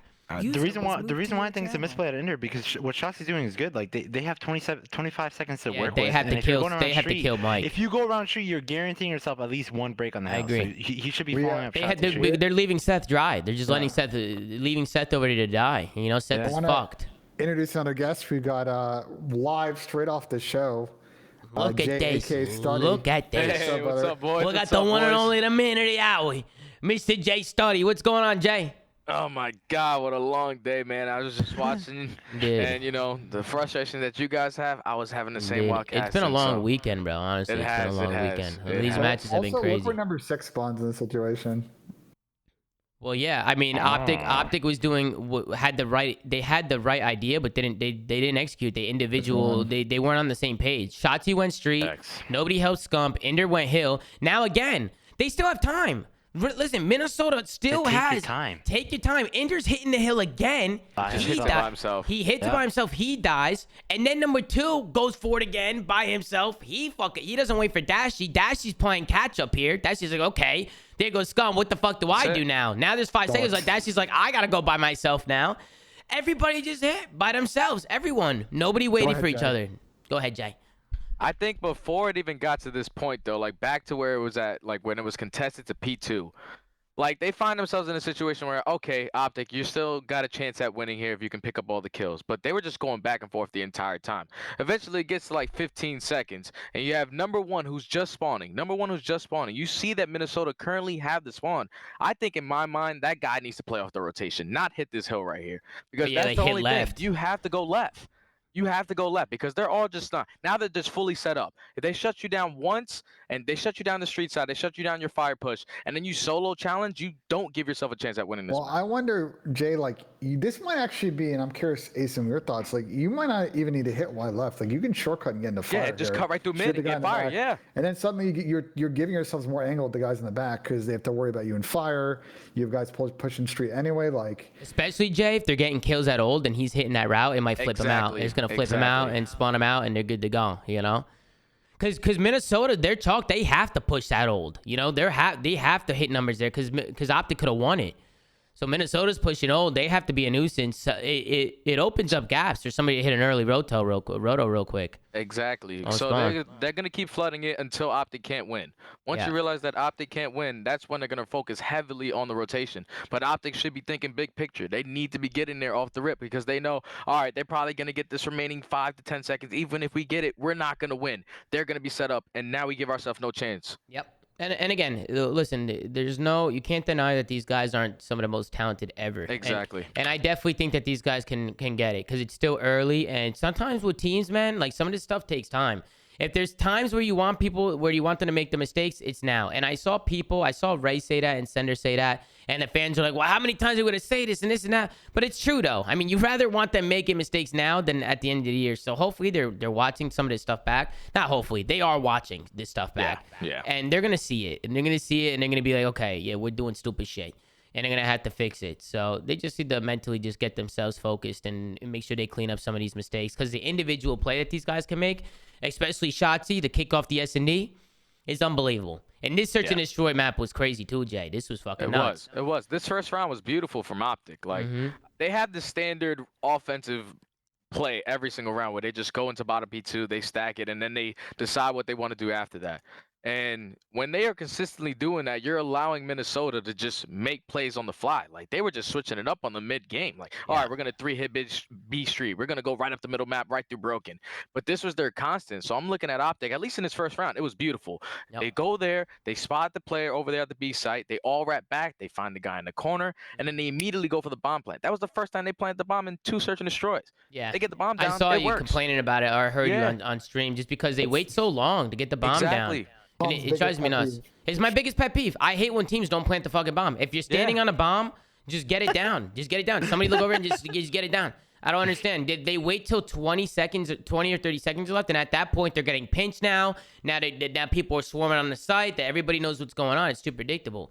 Get the bomb down, set up. CSGO fans watching this show, that's like pulling a Navi, right? Navi was famous very much early on in CSGO of just like waiting till like 15 seconds left, waiting all the teams blow all the utility, and then they execute on the site. It's like you can't really necessarily do that in COD. Because you plant early, you can probably get into a really good post plant.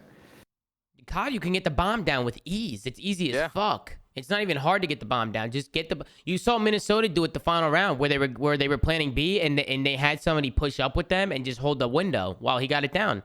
That's it. Just watch his back. As long as you can maybe bail out some tags, they're gonna see you on the cross. And I think that's where the mind game started coming in, because you saw one time where Minnesota tried to do a rush B plan and Ender just kind of hit the site right away and just killed him off of it. And that was a really good play. And then you saw next round when Minnesota did the rush plant, they sent somebody over there. So it's the adaption, right? The mid-game adaption. And it was all unattached. It was all unattached. He gets a snipe cross. Yep. Dylan with the guy on the cross. Wait, which was a sick. We got to give some credit to attach because one, he was playing. That was the first time we seen it too. Yeah, first time we seen it, and Dylan was popping off today. He was. He was on a little streak too, and that Tuscan really control was fire. Yo, why wasn't the door open there, bro? Just screwed over Dylan. Yeah, I don't know what happened there. I also, dude, we gotta give credit. Not this door, Ben. The other door. Watch. Yeah, right here. That door is supposed to be open. We also gotta give credit. I mean, Minnesota Rokkr look good today, man. Even in the respawns, they look good. Like they need to work on their hard point, but I feel like they have all their other game modes like pretty good. Control, they're gonna have to work on a little bit too, but their hard point is the main focus. Yeah, the control they should have had. They should have had their own control. The control they tossed. They had streaks in the control too, and they didn't even execute. He died at the worst time, and by the time he spawned up, he called it in there. This is a fantastic play. This is fucking beautiful. You saw that? You saw what he did? Yeah, bro. Shotty's glitchy. Come on. That's what I was doing yesterday, Tom. Yeah, you just slide, you just rush plan it, and then dude, you force them to either use all their attacks or push you, and when they do that, you just have a whole team in the back. When you get the bomb down right here, it's 2 for 2 on bomb plants. 2 for 2 on bomb plants. He fucking finessed out of there. He finessed out. Yeah, that's what I'm saying. Like Shotty, this guy's planning. He's getting in and out. Oh, yeah, he's in and out of there. He's in and out of there. And then somebody opens up this little window over here. Look, he plays peekaboo. Doors are broken. Look, he plays peekaboo over here. I think it was Illy who plays peekaboo. Watch this shit. They had this lined up. Peekaboo. Open up the window. How you doing? Eli peeks and he gets beamed down. At that point, it's chalked.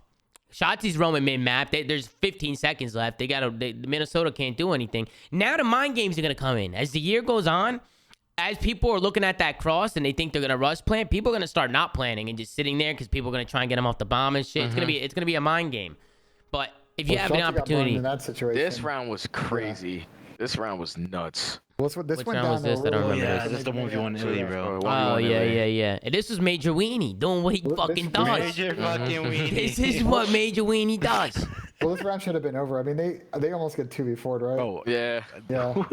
Dude, how does the Ender do that for free? Like, he just gets the guy bomb, then comes around the opposite way, gets the guy bomb again. Like, what? Yeah, I don't know what was going on here. Dylan probably lost full when he died. He's probably like, what the fuck? He dies. Major Maniac kills Dashy from across the way, and I like the aggression though. I just like the aggression from Mike. Yep. I just like how game is on the line, game's on the line, and Mike said, you know what? I don't give a fuck. I'm putting it in my hands. I'm hitting this guy. This guy. He popped 3 that round. It was a good play out of him.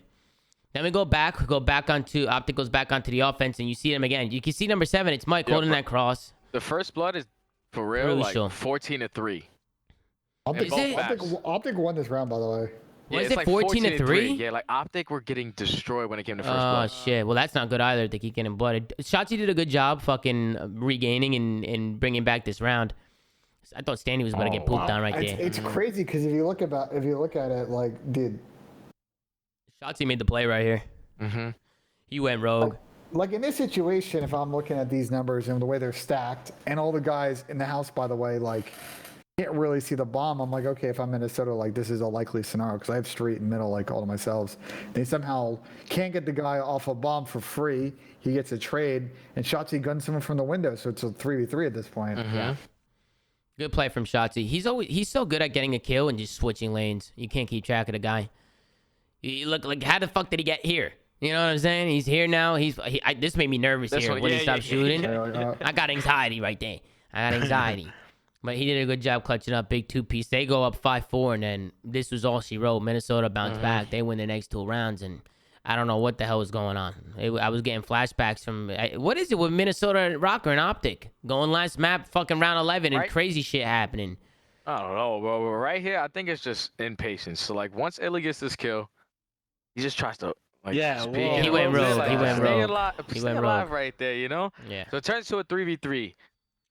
Spots the guy on the flank, and Dashy just hops the bomb. He doesn't allow Scump to Good move in. Okay. make the play on the guy Bullhouse. Like, Yeah, he just hops the bomb. He hopped it right away. Like if you give Scump like an extra second there, he probably kills this guy before he makes That was the a play. good play from Mikey. Mhm. They were True. mid defuse. Dashie hopped this. But even if he gives him a second there, number 8, I think it's Preston would have made a play on him. I think. See, say he's waited right there, and then Scump kills him.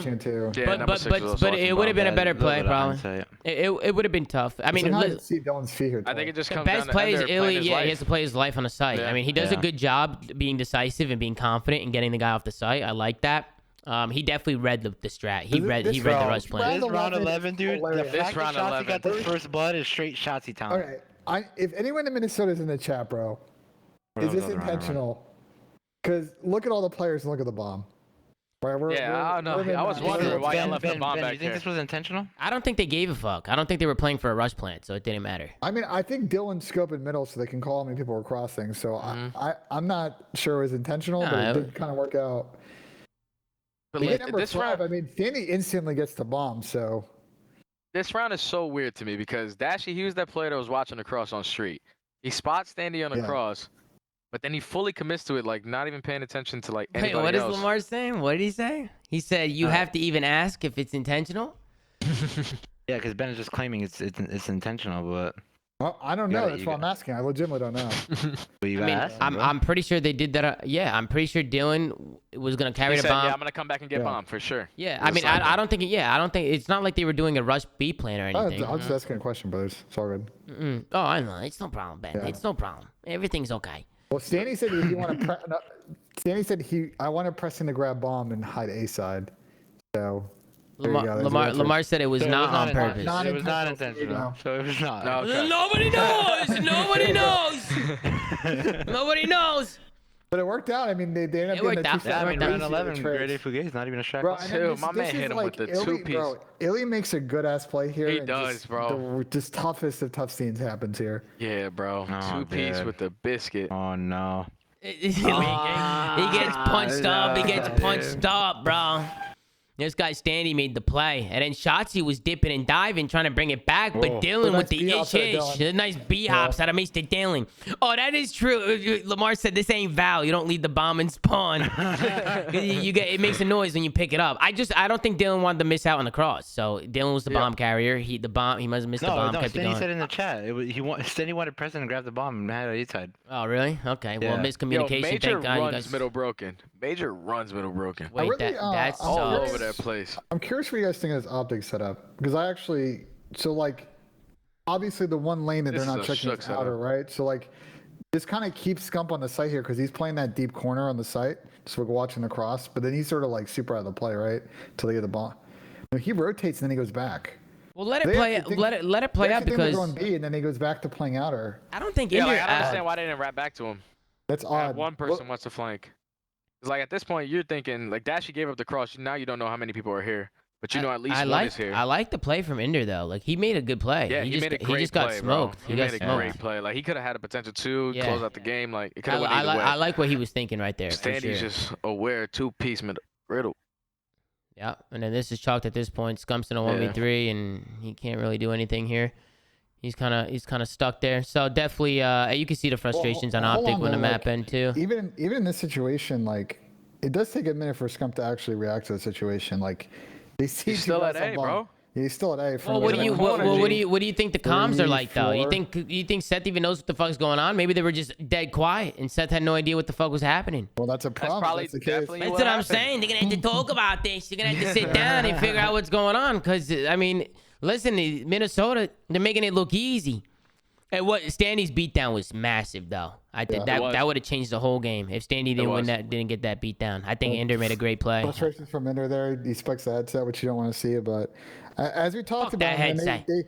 they had some good moments in this map in the last 2 rounds. The last 2 to 3 minutes of this map, they just didn't make the right plays, and it ended up costing them the series. Yeah, and listen, if you're Optic fans, because I'm not gonna lie, I put it to subscribers only at the beginning of the show. You motherfuckers were going nuts. Calm it down, okay? It's the beginning of the year. There's a lot of talent. I think they're just going to have to go back to the drawing board and focus on some of the things that we're talking about, because I think we're pretty spot on here in some of the mistakes. Again, COD is COD, man. It's not rocket science, and I know Rambo and Troy are seeing this stuff, and I know the players are seeing this stuff. And Minnesota didn't play that perfect either. Every team's going to go back this weekend and find mistakes that they did wrong. I think the opening weekend is just about who's going to execute, who's going to make the least mistakes. Yeah, and then shout out to the Minnesota. They had a whole watch party in Minnesota with just fans going absolutely fucking nuts, which, to be honest with you, is fucking sick. It's not the first time they've done that. I know the subliners have done that before. I would love to see teams start doing watch parties like that. Like, live watch parties is awesome. But Jay, good job on the desk, man. Good job on the desk. Same with Lando. Same with everybody. Shout out to Valley, Alley Cat, and everybody who worked the desk this weekend. I thought the production was really good. Shout out to Esports Engine and Ben over there. That they did a great job. And shout out to Major Mania. You want to listen in on the interview? Yeah, we can listen in on the interview. All right, let's do it. Let's listen in on what Major Weenie had to say after clutching up. This fucking animal. One back up a sec. What's it like for y'all as a team to stay together this year? With the same roster, heading into this game where everybody's been playing hot potato, throwing players around, bringing up players from challengers. What's it like for y'all as a team to stay together this year? I think it's important, like us, Toronto and FaZe, all stayed coming into the year, and just to have that comfortability with your teammates, even out of the game, I think just gives you that slight advantage. And we all know each other, how we play, how we can learn and just improve as a team, especially from Major 4 to Champs last year. So yeah, just being able to work with each other for another year is awesome. And Major, what was the adjustment you guys made from Kickoff Classic until now? Because your Search and Destroy looks phenomenal. Phenomenal. Yeah, we were just playing a lot of like S&D scrims versus other teams, just trying to focus in on what we're trying to do. Like mid-round adjustments, things like that. But I think the main thing we really need to focus on is our hard point. I think Control, we played pretty well as a team, but I think the hard point's the most important thing moving forward. Right, and Major, you didn't see it because you're too busy beating Optic Texas, right? But there was a theater full of people out there in Minnesota, diehard fans, and they went crazy when you guys won that round 11. Any words you want to say to the fans out there and the supporters, and anything you want to give us a reason to look forward to when it comes to the Minnesota Rokkr here in the 2022 season? Yeah, the Minnesota Rokkr fans are amazing. I've even just being local to Minnesota now, have met a few people just out and about, and the love is crazy. We all appreciate it. And just to see that, I was actually just gassing up that reaction too, because we had seen it. So yeah, it's awesome. I think it's super cool. All right, Major, thank you so much, man. You've been phenomenal. I love you and your team. I wish you guys a lot of success this year, and we'll see you next time. Let's talk next steps for these two teams, and we can kind of wrap it up. So Minnesota's got two interesting matches next week. On Friday, they're going to play the Seattle Surge, and on Saturday, they're going to play London. So big test ahead for Minnesota. And then Optic only has one match coming up next week. They're going to play Saturday afternoon versus Paris Legion. I would expect probably Optic's going to rebound there against that Paris team. No, we got a lot of great matches coming up, and I just think the whole weekend in general was really exciting. I know Vanguard probably, it has its problems a little bit, but to be honest with you, man, I was excited to get back into everything and watch some COD and see some close games. There's been some storylines, some beef between the players, and I'm excited to keep it going and watch some more COD. Shout out to Asim and Jay for hopping on at the end. I appreciate you guys, man. No problem. Thank you for hopping on. I think later on during the week, guys, we're going to be doing a prediction episode going into the next set of matches. Also, tonight is the last night to cop your merch. You guys have been going fucking nuts over there, so they're cutting it off tonight. They say, you know what, they're going too crazy. We're going to have to cut them off. So make sure if you guys want to get something, you get it right now, okay? It's closing tonight. It's the last night to get it. And then we're going to be doing another drop in a few months, so stay tuned to that. Make sure to like, comment, subscribe. If you're watching on YouTube, go to anchor.fm/theflank to check out all the audio sites we're on. Make sure to go follow @theflank on Twitter. Guys, doing a fantastic job taking care of business over there. And as always, it's been an absolute pleasure. Ben, you want to put us out or what? Yeah, I'll get put us out, Ben. Put us out. Do it, baby. Do it. You got to end good, Ben. You got to end good. You've been flawless all weekend. All weekend long, this guy. See if I can keep it going. You got this. You could do anything you want to do in life. You know that. I like that. That's good. That's good gas time, Of course, Ben. You know me. Of course. You know I got you. You know I got you, Ben. I took my headset off, so let's get it going. Ignore the Fugazi production. I don't give a fuck. Deal with it. It's unbelievable. Look at this. I'm going to put Ben right in the middle of the screen. Let's get an L production in the chat. Actually, it's not bad. It's a W production. Look at that. Look at that. Benjanasim stepping up to the plate. Look at this. Got the golf emotes being spammed in the chat. Slippers on as always. Those must smell like shit, Ace. Those slippers must smell like shit. Come on. What are you going to do? He's going to stick it. Oh, Mr. Ben sinks it. That's what I'm talking about, Benjanasim. Just another day in the fucking office, baby. Woo! Let's get it, Ben. 3 for 3 this weekend. We take those. Ben, that's what I'm talking about. 3 for 3. Hell Actually, yeah, was it 3 Ben. for 3? I wasn't here on Friday. No, Ben, but you weren't here Friday, but you There's another time this week I Ben, you have connected every single putt this weekend. Every single one. You were flawless. 100% from the field, Mr. Benjanasim. Shout out to Ben for hopping on. We love having Ben on the show. Ben's the fucking GOAT. Let's get it, Ben. He's an absolute staple here to the flank, so we appreciate Ben. We appreciate Jay, Asem, everybody, any guests that came on this weekend. Shout out to all you guys. Thank you guys for watching, and we'll see you guys next time on another episode on the flank. Have a fantastic day. Have a good day. Have a good day.